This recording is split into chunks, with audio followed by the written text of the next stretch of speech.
My name is Tamara Donenfeld, and I'm very excited to be moderating a virtual conversation with director Sergio Shlomo Slutsky from the movie Perón and the Jews, which is premiering at this year's festival. Thank you all for joining us. And now let's practice some Spanish. Hola Sergio o Shlomo. Estoy muy contenta de poder haberte conocido personalmente de manera virtual y sé que sos un excelente periodista, un escritor y cinematurgo. Quiero que antes que empezar a hablar de lo que es la película, que nos cuentes un poquitito, que nos des un contexto histórico de la época como para que la gente que no es argentina, o tal vez es argentina, pero no vivió durante esa época, entienda un poquitito qué es lo que pasaba en Argentina en esos momentos. Bueno, antes que nada, no sé cuándo la van a ver, entonces no sé si decirles buenas tardes, buenas noches, buenos días, pero yo también estoy muy contento de participar en este festival y de conversar contigo, Tamara. En realidad estamos hablando de una película que tiene que ver con Perón y los judíos. Perón fue presidente de la República Argentina del año 46 al año 55. Pero, o sea,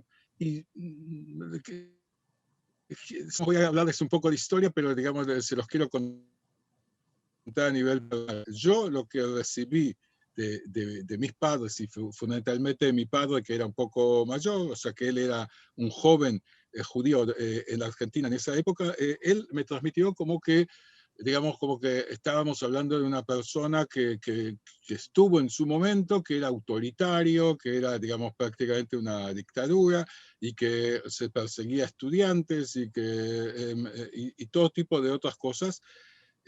Ahora, hay que pensar que este Perón, después, cuando yo era el joven, en el año 73, volvió a la Argentina y asumió la presidencia del país. O sea que, digamos que no es una cuestión, no estábamos hablando de algo que pasó y se terminó, sino que algo que continuó. Y me parece que continuó hasta el día de hoy. Pero si volvemos a la presidencia de Perón, no se puede entender la relación entre Perón y los judíos, sino entendiendo el contexto. ¿Cuándo llega Perón digamos, al escenario? Llega en el año 43, el 4 de junio. Se produce otro golpe militar en la Argentina. O sea, en la Argentina en ese momento cada 2 por 3 había golpes militares, y en ese momento se produjo otro golpe militar, y él, o sea, Perón, que venía de haber sido delegado militar argentino en Italia, en la Italia de Mussolini. Entonces él fue parte de lo que se llamó el GO, Grupo de Oficiales Unidos. Ahora, ¿qué es lo que hizo este gobierno militar? Entre otras cosas, devolvió el tema de la iglesia a las escuelas. O sea, si había habido un avance en la cuestión de la separación del tema de iglesia y Estado, que eso es importante para todos los argentinos, pero evidentemente, o sea, mucho más importante para los judíos, que como me recuerdan, digamos, mi padre, cuando iban a la escuela, entonces de repente cuando había clases de religión, entonces ellos los sacaban afuera. O sea, ahora, eso ya se había avanzado, y este gobierno que estuvo apoyado, el gobierno militar que estuvo en la iglesia, entonces de hecho impuso de vuelta el tema de la religión. Ahora, también otras cosas, o sea, estamos hablando años 43, 250.000 judíos que había ahí, la mayoría eran ashkenazitas, o sea, venían de Europa, y la mayoría empezó a escuchar en ese momento que sus familiares no es que no le escribían porque estaban peleados con ellos, sino que no le escribían porque estaban muertos, porque estaban asesinados, porque ocurría en ese momento el holocausto, y el holocausto, ¿y quién hacía el holocausto sino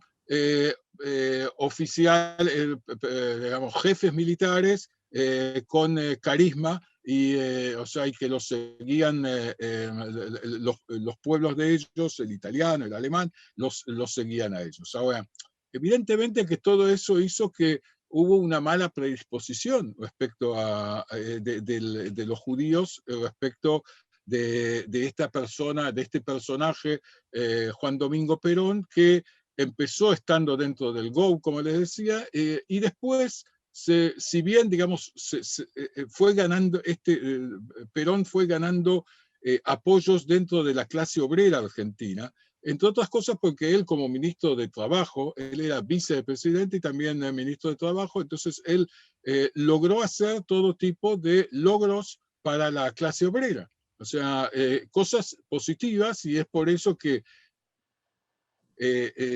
tanto con las sociales, como también con la esperanza de dejar de ser aplastados por los grandes empresarios, aplastados por grandes, o sea, los que tenían grandes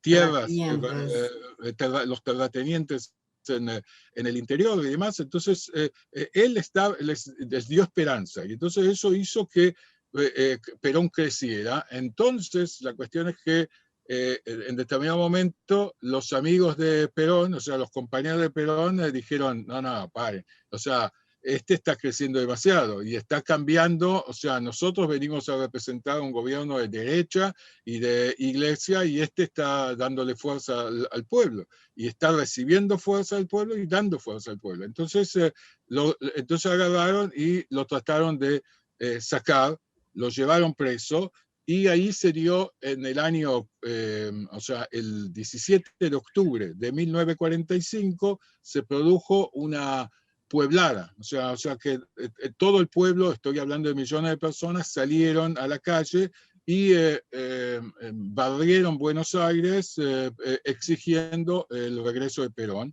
Realmente Perón fue liberado, y no solamente fue liberado, sino que también después hubo elecciones, y en elecciones libres, cosa de que hasta ese momento en la Argentina no había tanto de eso, en elecciones libres ganó las elecciones, entre paréntesis, ganó las elecciones cuando solamente hombres votaban en ese momento. O sea, las mujeres lograron votar recién en el año 52, entre otras cosas por digamos, la tarea política de Eva Perón, o sea, que logró hacer que haya el voto para la mujer. Bueno, esto explica un poco el contexto del miedo que había, y el hecho de que, digamos, Perón, por más que tanto en la película como, digamos, en los libros, ustedes van a poder ver que hizo grandes esfuerzos por lograr acercar a la comunidad judía y ganar la simpatía también de Israel, del joven Israel. A pesar de todo,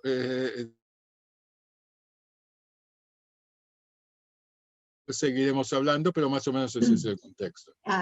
Traes un punto muy interesante con el tema de que Perón quería acercarse a la comunidad judía, a Israel y todo eso. Y me recuerda a la entrevista que tuviste con Sebrelli, donde justamente él dice que Perón juega siempre a ganar y que era un oportunista. Entonces, lo que me pregunto es, ¿la verdad le interesaban a los judíos, le interesaba el Estado de Israel, o simplemente lo que él quería era tener masas por todos lados? Porque nuevamente vemos que en el 47 Argentina se abstiene a lo que es el Estado de Israel, ¿okay? No vota ni a favor ni en contra, pero después, cuando Israel se convierte en Estado, de repente somos todos amigos, ¿no es cierto? Bueno, él, en la película, de alguna manera, se trae también las posiciones de una persona, o sea, de un estudioso, digamos, un gran estudioso que es Raanan Rine. Raanan Rine, que hasta hace poco era vicepresidente de la Universidad de Tel Aviv, y es un premiado tanto en Israel, pero también en la Argentina. O sea, él recibió la condecoración San Martín, que es una condecoración que se da a gente que, digamos, que está de la academia exterior que tratan temas argentinos. O sea, él, de alguna manera, hace 20 años más o menos, empezó con una serie de estudios que de alguna que se puede decir que molestaban a los judíos argentinos y también a los argentinos que vivimos en Israel. ¿Por qué? Porque de repente él venía y decía, Perón no fue antisemita, no era anti-israelí, no era fascista, o sea, no estaba, o sea, y todo eso él lo demuestra, o sea, tiene, digamos, documentos que demuestran todo. Y yo lo que planteo es que, o sea, es cierto que en los documentos, las cosas, a través de los documentos, Raanan Rine comprueba las cosas, ya ven que publicó decenas, si no cientos de artículos, y digamos, es un hombre de renombre y demás, o sea, pero yo digo de que más allá de los documentos, a veces hay también las sensaciones en el momento. Cuando yo le pregunto, cuando yo hablo, por ejemplo, con Abraya Rottenberg, Abraya Rottenberg es una persona que, o sea, cuando lo entrevisté tenía 90, 91, en este momento, o sea, ahora tendrá ya como 94, o sea, justamente hablé con él hace poco, lamentablemente murió su mujer, eh, pero, eh, pero él, o sea, él era una persona, o sea, una persona que estuvo en un movimiento juvenil, ligado a un movimiento juvenil sionista socialista, inclusive vino a estudiar a Israel y estuvo unos años acá, una persona, digamos, también un intelectual y todo, pero, y él no estaba en contra de o sea, de los progresos sociales de Perón, pero él veía que había cosas que, digamos, le daban, o sea, él no podía Escalofríos. tragarlo. O sea, y eso, claro, ¿no? O sea, que él, y eso, digamos, de alguna manera yo me siento identificado, no siento, o sea, yo salía a buscar qué pasó con mi padre, qué era mi padre. O sea, si mi padre era una persona derechista que se fue con o sea, que por eso se oponía a las leyes sociales o fue otra cosa. Y lo que veo es que lo que vi a través de encuentros con gente y con gente, digamos, contemporáneos de él y algunos inclusive amigos de él, vi que estamos hablando de gente judíos, jóvenes judíos progresistas, humanistas, que muchas veces identificados con el Partido Socialista de Palacios, y él, Palacios era un líder socialista en ese momento,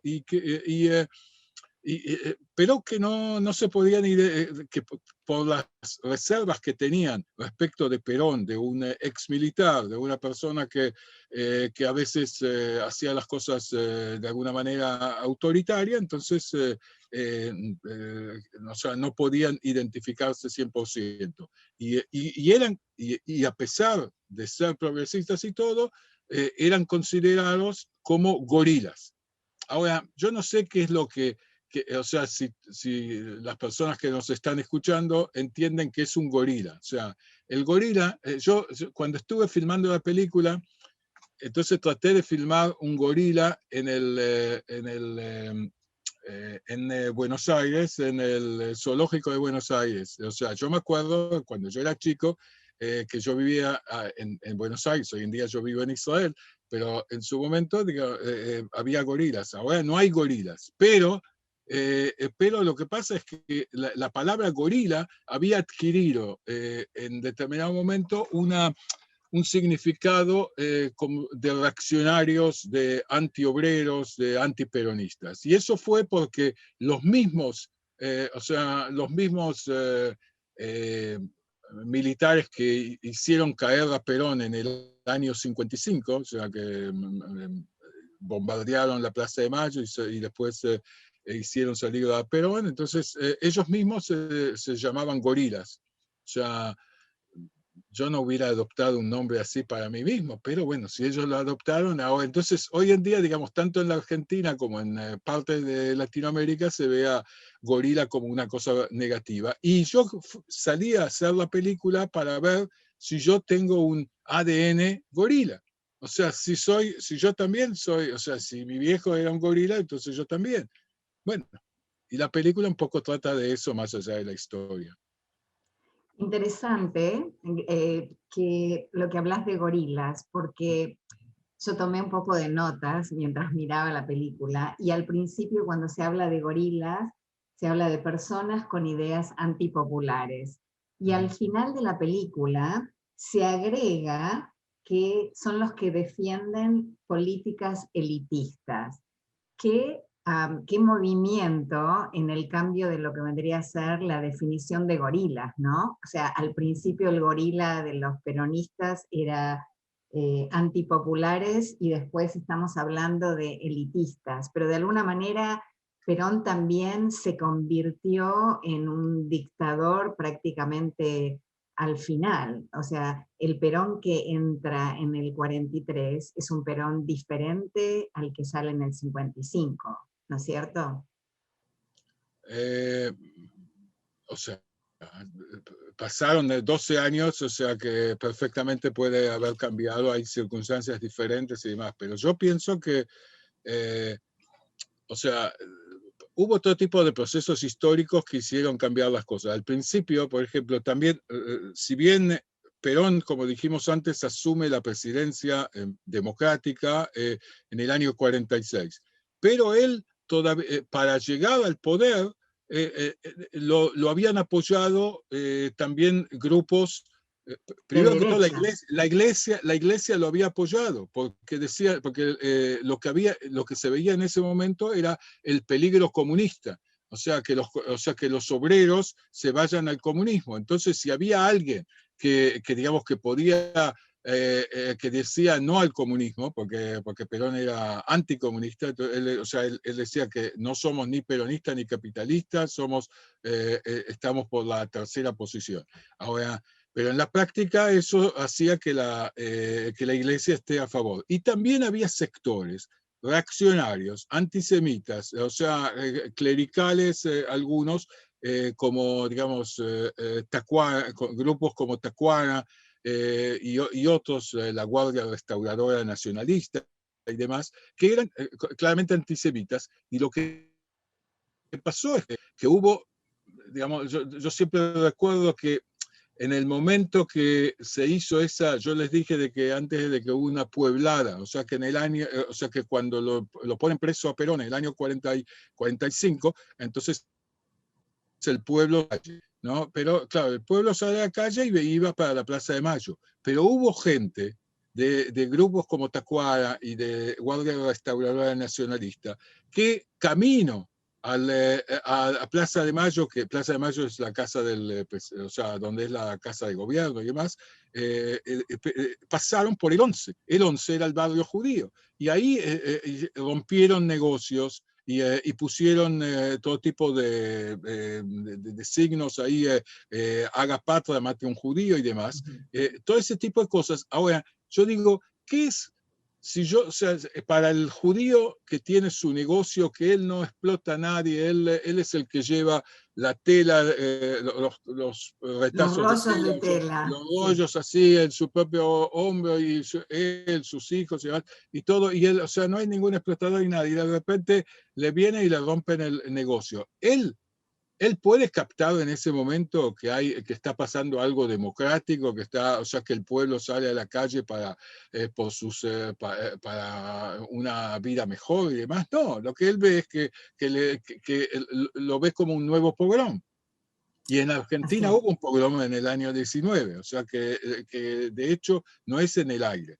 Bueno, esas son las cosas que empezaron desde el principio y que marcaron las cosas. Pero Perón sí trató, o sea, por lo menos con los judíos, él se trató todo el tiempo digamos, de captarlos y, digamos, inclusive ahí está el rabino, hay un rabino ahí de la calle de Paso.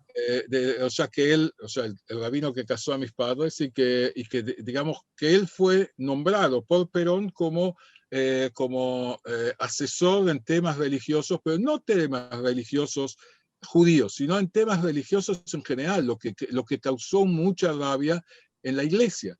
Y lo que pasó es que la iglesia se fue separando de Perón, porque veía como si fuese que Perón y Evita se convertían en una iglesia por sí mismos.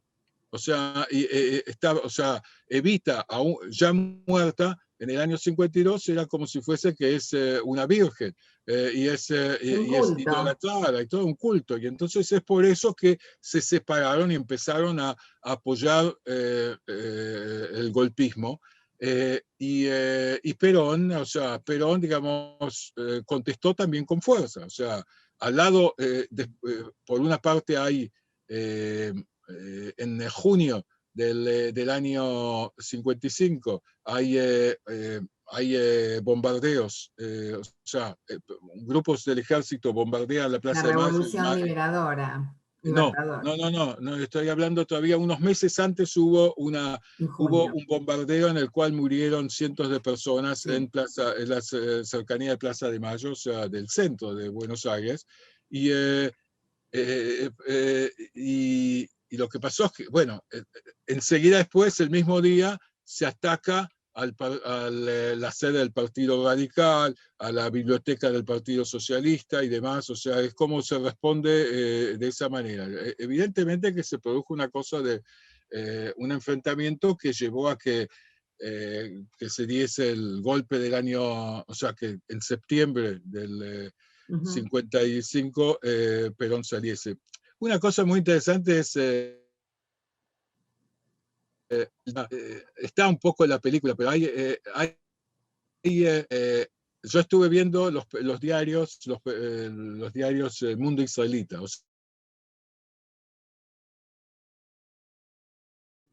que tenía el 16 de septiembre de 1955, aparece un saludo de un cuarto de página o más de Perón a la comunidad judía por Rosh Hashanah, por el Año Nuevo. O sea, bueno, ese día ya no apareció, se ve que el diario no apareció y entonces a partir de ese evento todas las publicaciones judías hablan mal de Perón. O sea, entre otras cosas porque no solamente porque antes no podían decirlo y lo podían decir ahora, simplemente también porque lo que pasa es que los judíos como minoría en la diáspora muchas veces se ven obligados a estar bien con el que gobierna. Y si el que gobierna eran de vuelta los militares, entonces tenían que enderezarse con los militares. Wow. Bueno, te quiero preguntar un poquitito sobre el proceso creativo en la producción. Tengo 80.000 preguntas, pero por ejemplo, ¿cuánto fue el tiempo de tu investigación? ¿Cómo elegiste a las personas a quien entrevistar? ¿Cómo fue el proceso de elegir el material que recogiste? Porque me imagino que tenés cientos de horas. ¿Y qué organismos en realidad apoyaron tu propuesta? Menos de los que hubiera querido. O sea, a nivel de Empezamos organismos por la que última apoyaron. pregunta.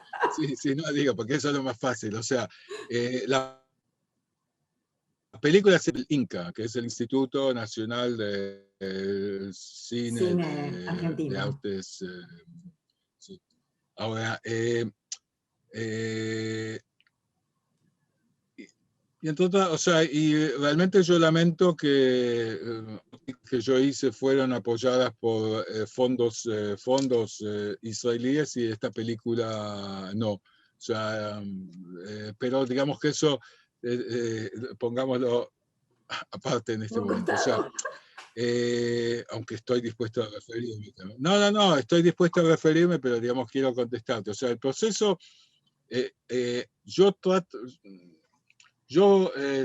mi forma de hacer películas es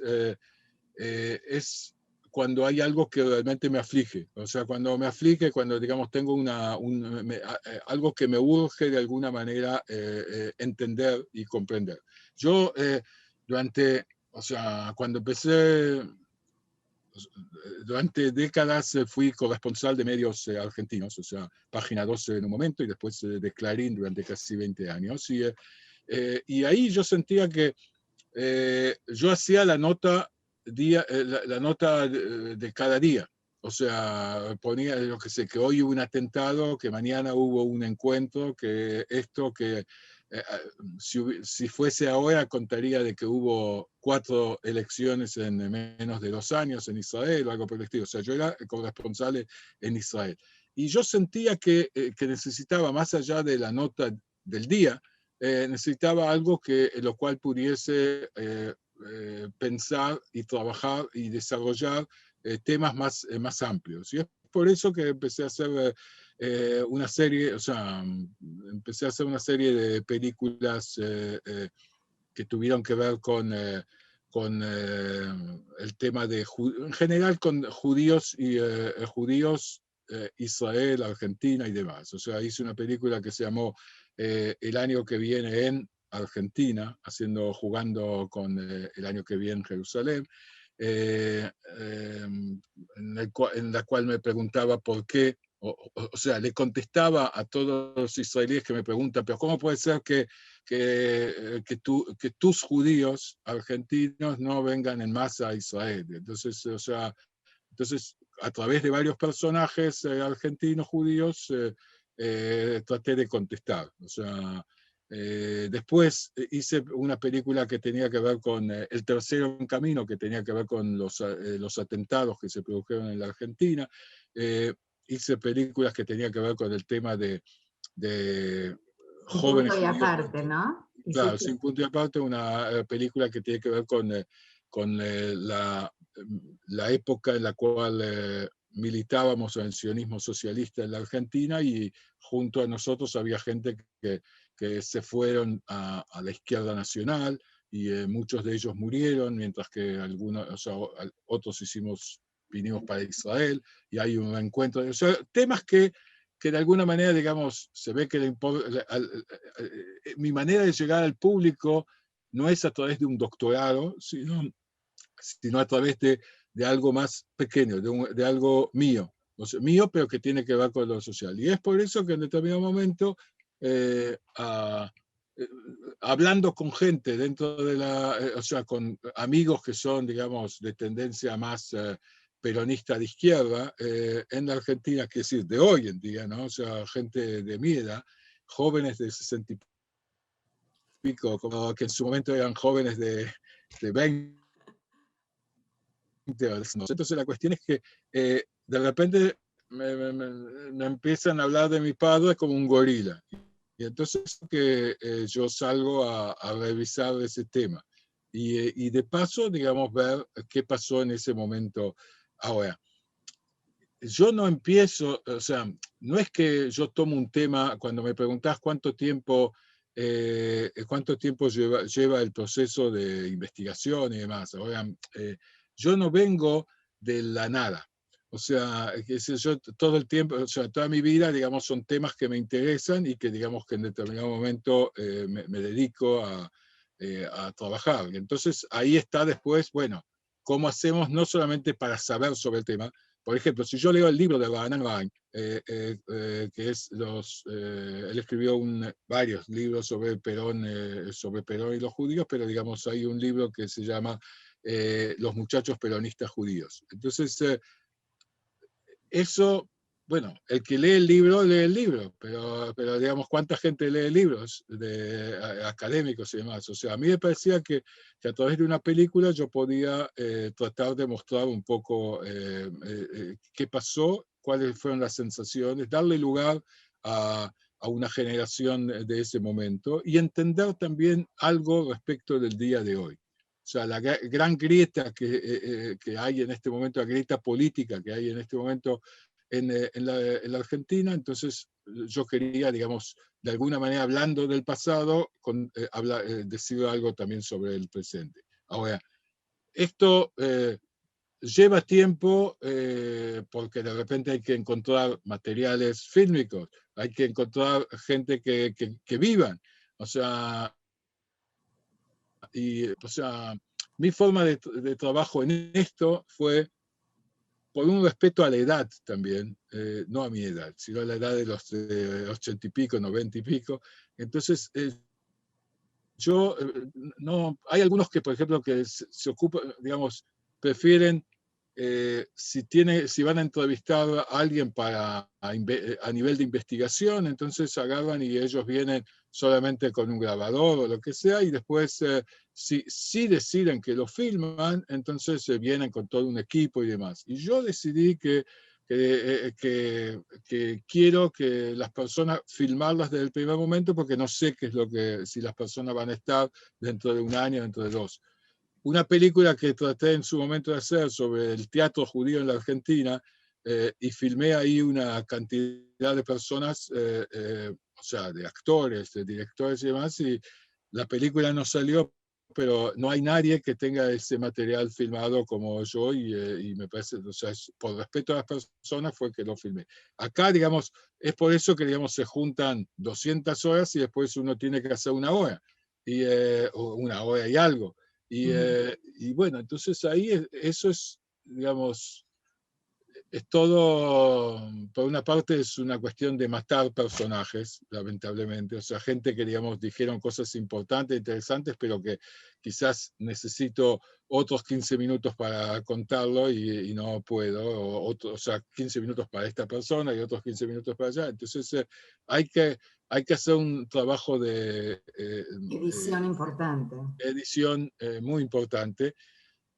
Evidentemente, a veces me quedan ganas de en algún momento poder hacer, digamos, con los materiales que están adentro y los que están afuera, hacer una serie, que perfectamente habría material, pero bueno, ahí entramos en las cuestiones que tienen que ver con producción y no solamente producción de trabajo y cosas por el estilo, sino de dinero. Así que, bueno. Entiendo.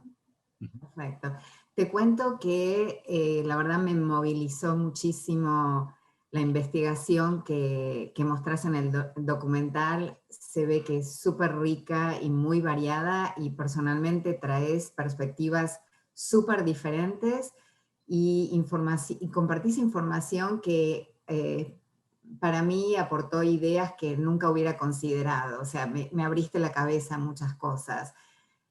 ¿Hubo alguna escena que fue particularmente difícil o especial para vos? Eh,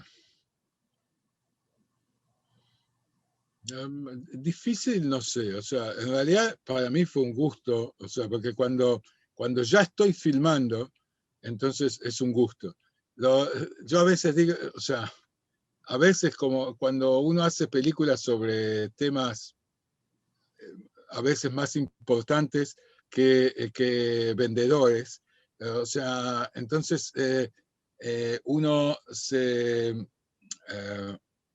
uno invierte el 90% del esfuerzo, cuando uno es también el productor, entonces uno invierte el 90% del esfuerzo en llegar a la filmación y a la edición de la película. Entonces, quizá lo más difícil es agarrar y decidir que, que, que tal personaje no va a poder entrar. O sea, que dice cosas importantes, pero que no voy a poder meterlo.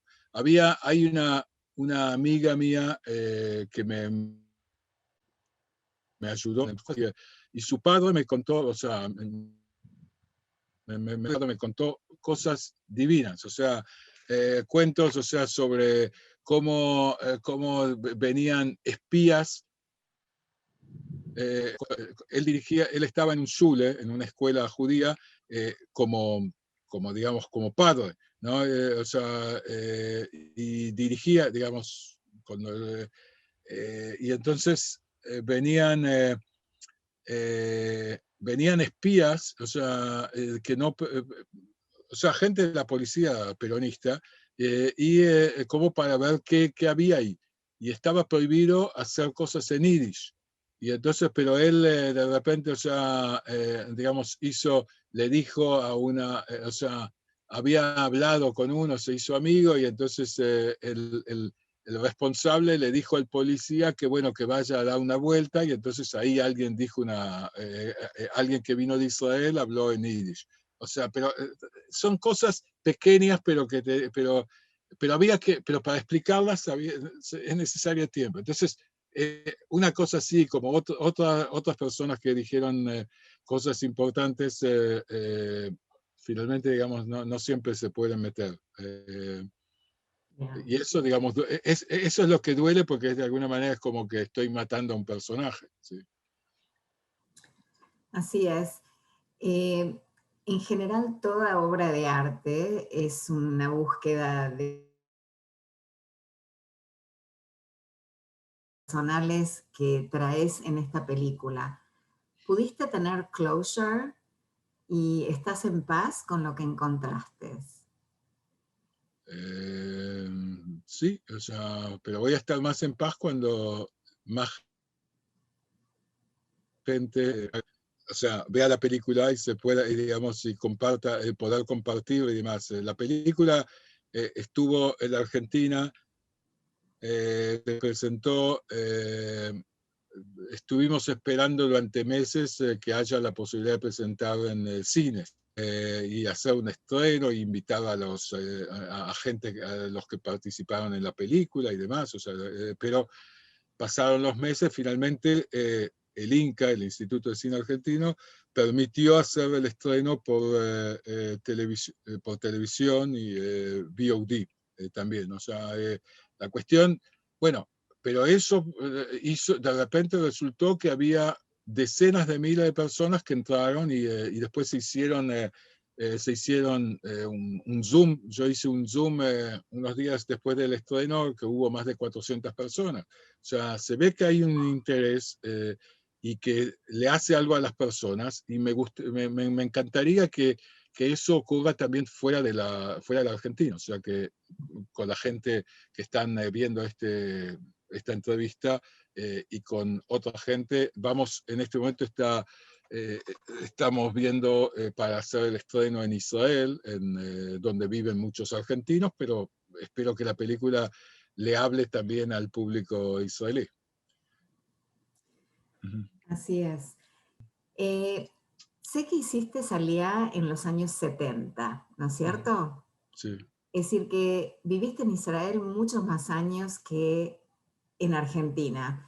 Y estoy hablando y de alguna manera me estoy hablando a mí, ¿no? Porque de alguna manera la pregunta es, ¿qué es lo que nos ata tanto a nuestro país de nacimiento? Porque, o sea, de alguna manera todos los documentales y todas las investigaciones que vos hiciste fueron referidas a los judíos en Argentina, Dafka en Argentina, no los argentinos que hicieron Aliyá en Israel. Entonces, contame un poquitito, o sea, ¿cuál es esa conexión tan fuerte que tenés? Yo creo que digamos, a diferencia de otra gente que se tuvieron que ir, ya sea por cuestiones económicas o por cuestiones políticas, yo estaba en un movimiento juvenil sionista socialista, yo me era Tzair, y tenía una fecha de Aliyá, o sea, de viajar para Israel.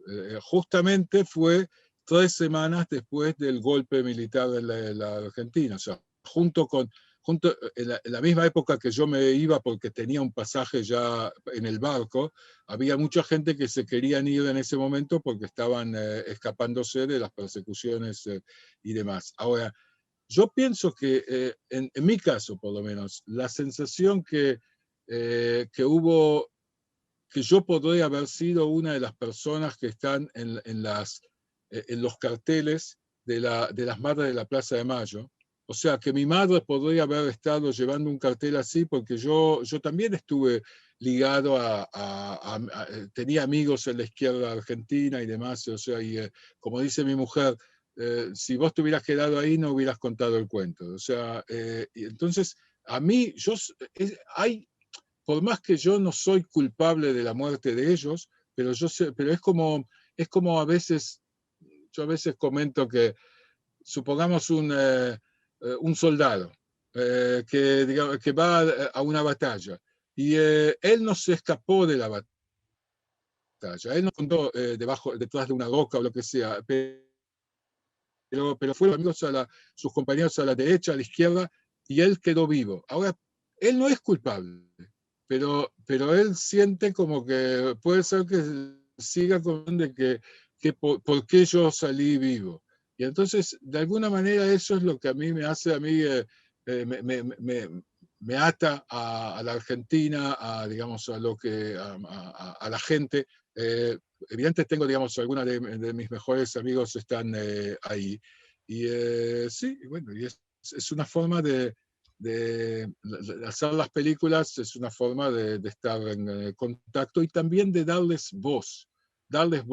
Porque a mí, cuando hice, digamos, la primera película que hice, película larga, no una nota, porque, digamos, en notas de televisión sí hice sobre otros países y más, sobre Ecuador, sobre Perú, sobre Brasil y demás, pero Chile, pero respecto, o sea, la película está el año que viene en la Argentina. Entonces, a mí me daba bronca que 25 años que yo viví en Israel, que vivía en ese momento, ahora ya son 40 y pico, pero en ese momento entonces que la gente, o sea, como que no entienda por qué la gente no hace aliyá. O sea, por qué,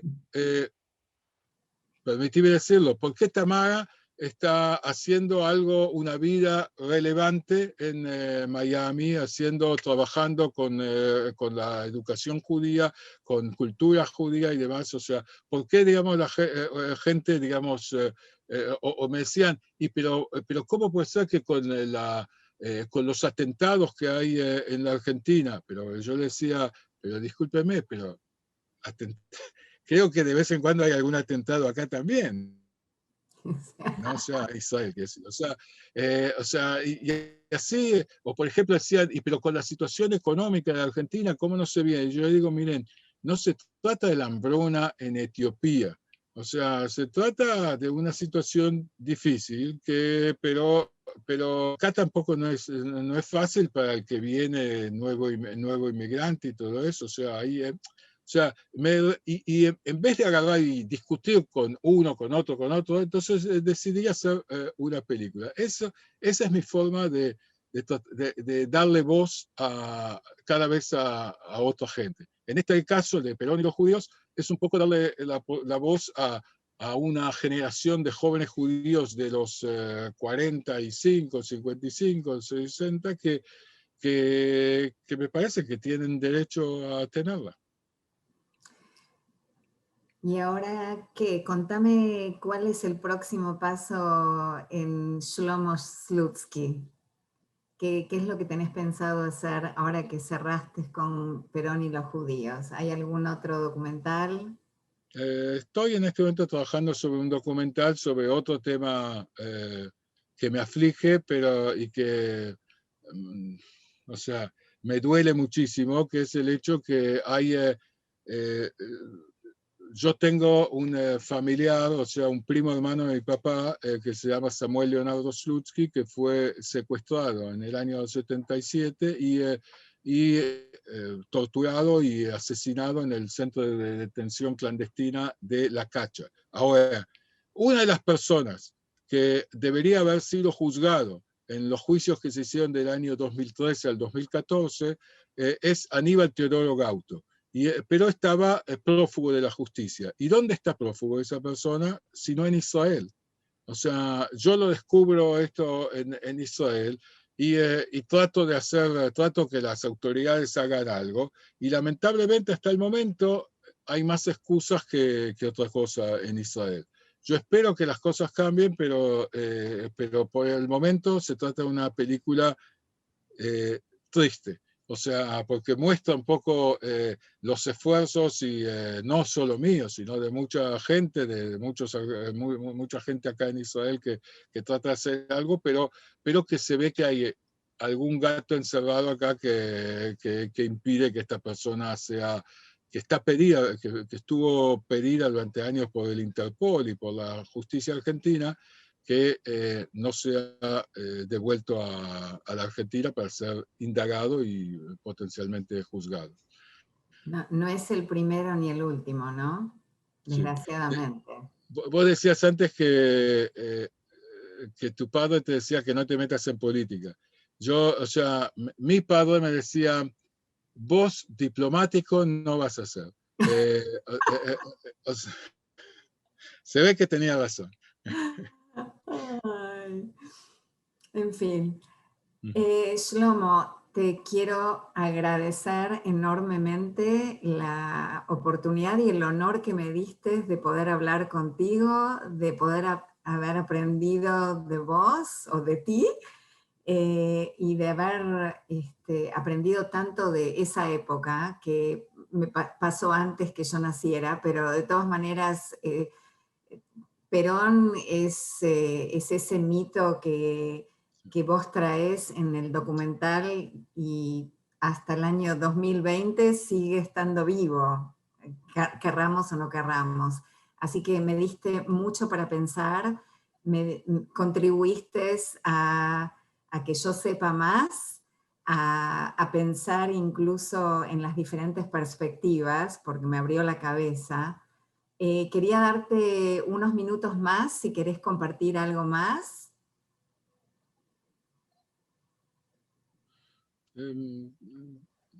No, es que, o sea, me preguntaste de todo y creo que me he expresado. O sea, sí,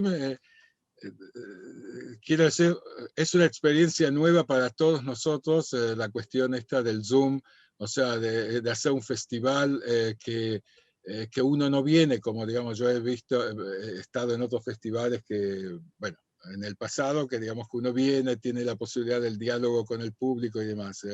Eh, entonces, espero que en algún momento sí tenga la oportunidad de volver a Miami, donde visité hace muchísimo tiempo, y poder realmente encontrarme con gente que esté interesada en conversar sobre este tema o sobre lo que sea.